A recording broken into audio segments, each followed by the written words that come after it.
Confusion প্রশ্নে উত্তর যেগুলো থাকে, যে প্রশ্নে অথবা উত্তরে যেখানে কনফিউশন অ্যারাইজ করে, সেখানে একজন পরীক্ষার্থী ইনস্ট্যান্ট উত্তর দাগিয়ে আসার দিকে প্রবণতাটা বেশি থাকবে তার, নাকি উত্তর না করে চলে আসার দিকে প্রবণতাটা তার বেশি থাকবে? এ ব্যাপারে যদি এর আগের আলোচনাটা এটার সাথে প্রাসঙ্গিক ছিল, আপনি একটু কনক্লুসিভ কিছু বলেন আপনার অভিজ্ঞতা থেকে।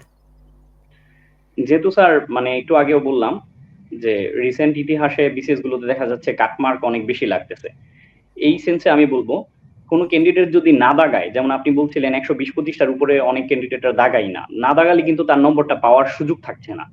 কিন্তু থাকছে না। রিস্ক নিয়ে যদি দাগায় তাহলে কিন্তু অন্তত সুযোগ থাকছে।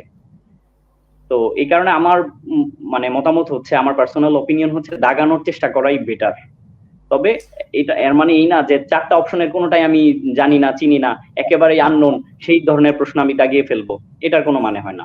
আর সার্বিক বিষয়টা হচ্ছে পরীক্ষার হলে একজন ক্যান্ডিডেটের পরিস্থিতির উপর ডিপেন্ড করে, সে কতগুলো প্রশ্ন সার্টেনলি দাগাতে পারছে সেইটার উপর সে মানে ডিসাইড করবে যে আমি কিরকম প্রশ্ন কনফিউশন সহকারে দাগাবো। কতটুকু সার্টেনলি উত্তর করা গেছে সেটা পরীক্ষার জন্য, পরীক্ষা পাসের জন্য কতটুকু একটু মজবুত মনে হচ্ছে সেটা। এরপর হচ্ছে কমফোর্ট জোনে গিয়ে তার কনফিউশন প্রশ্নগুলো নিয়ে নাড়াচাড়া করা, সেগুলো উত্তর করার চেষ্টা করা। ডিসকমফোর্টফুল হলে সেক্ষেত্রে নিজেকে সতর্ক রাখা। বিশেষ করে সম্ভবত স্বাগত কিছুক্ষণ আগে বলেছিলেন 4টি উত্তরের মধ্যে 2টি একেবারেই বাদ, এলিমিনেট করা খুবই ইজি। বাকি 2টার মধ্যে যদি কনফিউশন হয় সেক্ষেত্রে আসলে উত্তর করে আসাটাই বেশি গুরুত্বপূর্ণ। কারণ আপনি যখন 4টা অপশন, আমাদের যে 200 প্রশ্ন থাকে পাবলিক সার্ভিস কমিশনে, সেখানে 800টি অপশন থাকে। একটা প্রশ্নের জন্য হচ্ছে 4টি অপশন। 4টি অপশনের মধ্যে যদি 2টি অপশন একেবারেই হবে না আপনি নিশ্চিত হন, বাকি 2টি অপশনের মধ্যে হতে পারে, সেক্ষেত্রে কিন্তু আপনি এক ধরনের সিদ্ধান্তে আসতে পারেন, উত্তর দাগিয়ে আসতে পারেন। এই বিষয়টা। এরপরে হচ্ছে স্বাগত একটা বিষয় থাকে, একজন এক্স এবং ওয়াই দুইজন প্রার্থী। এক্স 20টা প্রশ্নের উত্তর দাগালোই না, ভয় হোক না পারার কারণে হোক। ওয়াই কিন্তু 20টা প্রশ্নের উত্তর দাগালো। দাগানোর পর দেখা যাচ্ছে ওয়াই এর 50% প্রশ্ন উত্তর সরাসরি ভুল হলো। যেহেতু আমরা একটা কথা প্রায় বলি, কমন সেন্স ইউজ করা। একজন প্রার্থী তো একেবারে শূন্যের উপর পরীক্ষা দিতে যান না, সে একটা প্রিপারেশন নিয়ে, একটা প্রস্তুতি নিয়ে, ভালো মন্দ সিলেবাস সম্পর্কে জেনে পরীক্ষা দিতে যান। এরপরেও যদি 20টা প্রশ্নের উত্তর কেউ দাগান এবং সেখানে 10টা প্রশ্নের উত্তর 50% সাধারণত ভুল হওয়ার কথা না, ওই যে বললাম কমন সেন্স ইউজ করে দাগালে, এরপরেও যদি 10টা ভুলও হয়, এরপর তো তার প্রাপ্তির কিছু দিক থাকে।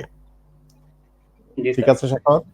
কারণ সে তার হচ্ছে কাটাকাটি 5 নম্বর তার মানে বেশি থাকে, কারণ 20টি প্রশ্নের মধ্যে 10টি হওয়ার কারণে সে 10 পাচ্ছে, 10টি ভুল হওয়ার কারণে -5 হচ্ছে, অর্থাৎ তার মানে +5। এটা কিন্তু হিউজ, প্লাস সিরিয়াসলি এটা হিউজ, এটা এক হিউজ। দুই নাম্বার, এক নাম্বার যেখানে অনেক, একটা নাম্বার পেলে এটা যদি হয় কথার কথা, কাটমার্ক যদি হয় 117, কারণ নাম্বার যদি 116 হয় তাহলে তো সে হচ্ছে আউট অফ দি রেস। তো 117 হলে সে ইভেন হচ্ছে 0.5 এর কারণে কেউ বাদ করতে পারে। 0.5 এর জন্য কেউ বাদ পড়তে পারে। সুতরাং যারা শুনছেন, আসলে প্রশ্নটা যেটা শাখাওয়াত বারবার বলছেন, পরিবেশ পরিস্থিতি, ওখানকার ওয়েদার। আর আপনি পরীক্ষার্থী হিসেবে আপনি যখন প্রথমবার পুরো প্রশ্নটা দেখে ফেলবেন, তখন আপনার কিন্তু একটা আইডিয়া হবে, ওভারঅল একটা আইডিয়া আপনি কিন্তু করতে পারবেন আপনার অভিজ্ঞতা থেকে, আপনার আন্ডারস্ট্যান্ডিং থেকে, পরিবেশ সম্পর্কে আপনার সচেতনতা থেকে আপনি কিন্তু বুঝতে পারবেন আপনি কতটুকু রিস্ক নেবেন। রিস্ক অবশ্যই নিতে হবে, বাট আপনার রিস্ক হবে কন্ট্রোলড রিস্ক, নিয়ন্ত্রিত রিস্ক হবে।